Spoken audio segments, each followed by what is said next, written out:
Well, ladies and gentlemen, it's a great pleasure to be with you this morning to discuss the very interesting topic of the future of philanthropy.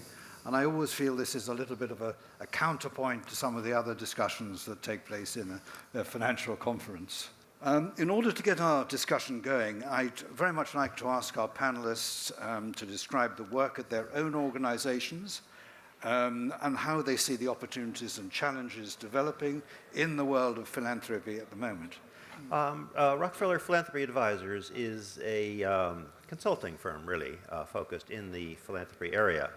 So it works with clients, both families and also institutions, to think about how they want to make their impact in a philanthropic way, and then giving them a landscape of what the possibilities are, and helps them kind of structure an intentional set of goals, and helps them to achieve that as well.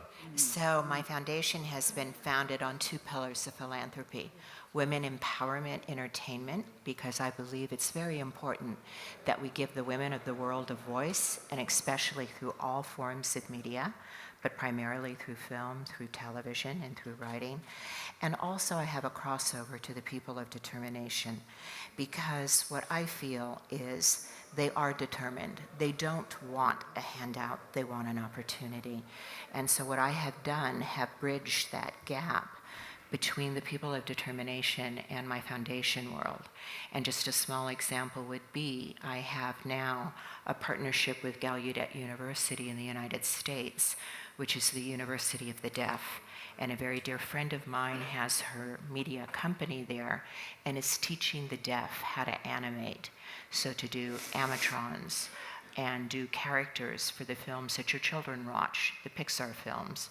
18 years ago, I founded my own firm, Pepper International, to act as external chief investment officer to single-family offices with a big focus on impact investing, thanks to what I learned, and philanthropy, thanks to what I learned from Peter's family. The next generation of family members is of high concern to everybody in this room. How are the children going to take over our businesses and continue our legacy? I used to be a corporate investment bank at JP Morgan. And in 2014, I started my initiative for institutional investors about sustainability and moving more in this space.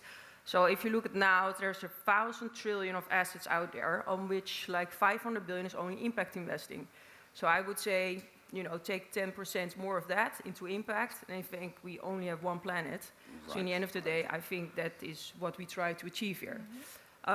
So this is now my core business. I try to motivate investors, institutional, private investors, more in the impact space. I think it's fair to say the landscape is changing fast, and Peter, you referred to a number of these aspects. I think there will always be a purely grant-making aspect to philanthropy. Where a lot of foundations have changed is they've realized that if they're going to give a grant to an organization, that they can also perhaps lend money from their endowment to that same organization, that it does produce some revenue, enough perhaps to pay back a bond, and that can further help the organization beyond what the grant would be, but not risking the foundation's endowment. Yes. So it's a very interesting mix, because they call it mission-related investing and program-related investing. Mm-hmm. Sheila, could I ask how you approach some of these business-oriented objectives? I mean, how do you set up KPIs, let's say, if you do in your projects? I would think, my foundation works probably a little bit differently, where not so much with KPIs, but with the numerical value. It would be with the money that comes into the foundation, how is it deployed? How do we disperse it? How do I earmark it for good projects? It's primarily in the form of grants, and it's also giving these grants in tandem with universities to make sure that the people that are receiving these funds have an educational component to it. Carol, when you're discussing with your clients the philanthropic topics, do you find you have to introduce this? Do they typically raise this with you as their business develops and their wealth develops? How does that dynamic Well, work? I would say that all over the world, once families reach a certain level of wealth, philanthropy is always part of the discussion for what I would call the good families, the families that have some sort of spiritual center, some sort of religious belief. So it's a question of how.